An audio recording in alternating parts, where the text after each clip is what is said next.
Bulk buying is trending again, and I'm here to bust some myths about how much better it is than regular grocery shopping. I'm also going to give you some tips on getting the best deals and not falling victim to some of the traps of our consumer culture.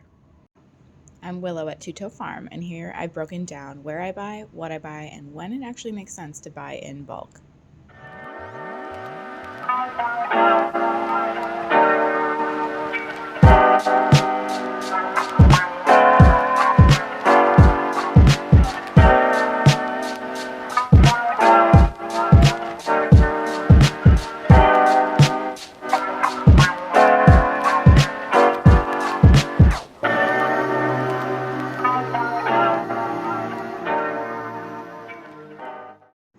Over the last 10 years, I've lived in 6 different cities. One of the first things I do when I move, after getting the garden in, of course, is scoping out the best places to buy what I can't grow myself. If I'm lucky, there's discount places that sell surplus or near expired groceries, but if that doesn't exist, like in St. Louis, although if it does, please let me know. My go-tos are Aldi, open markets, and ethnic grocery stores. Olive Market in St. Louis has the best deals on specific fresh produce, spices, and some more unusual finds. Mexican grocery stores are another favorite for beans and corn products, and Central and South American produce like plantains and cassava. I really encourage you to check these out in your area. When it comes to best bang for your buck, Aldi is still in the lead and is where we get the majority of our groceries. They have good variety for organic options, and you really just can't beat their business model. Fun fact, Aldi and Trader Joe's do have ownership overlap but are not directly related.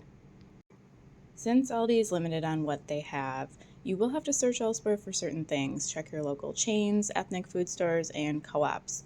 Menards, of all places, has great deals on nuts, candy, and my favorite, pumpkin seeds and wasabi peas.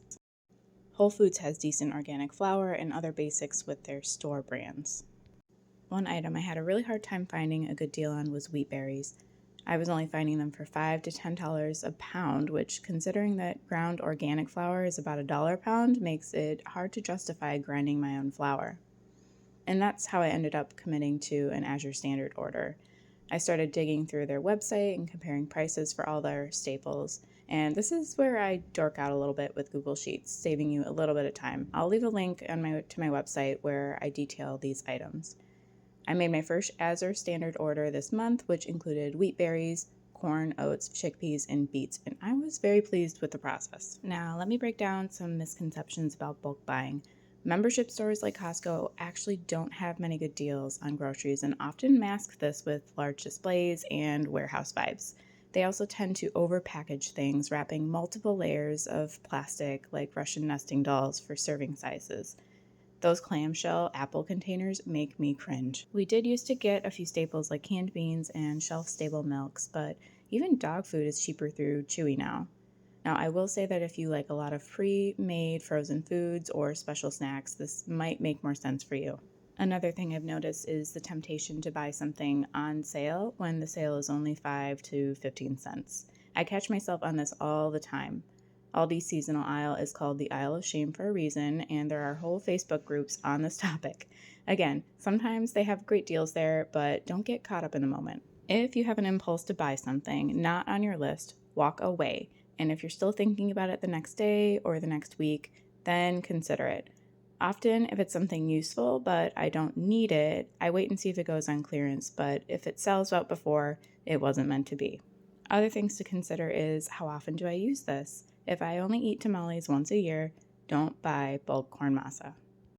Is organic and local important to me? I pick and choose based on what is practical, but the dirty dozen, like leafy greens and porous or thin-skinned fruits and veggies, I opt for organic.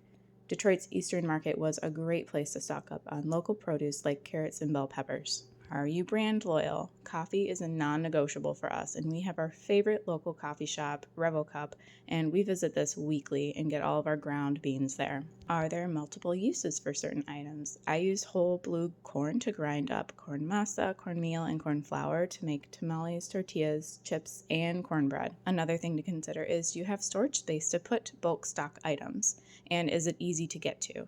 If you have somewhere that you're not going to frequent, then you might forget about items and they're going to go bad. Do you even have time to process or use these items? Not everyone likes to spend extra hours hand making pasta or bulk processing beans. Start small and work your way up. I want to know your frugal life hacks, and if you want to hear more about frugal living, make sure you subscribe because next week I'm going to go over how I meal planned for a whole month making just one trip to the grocery store.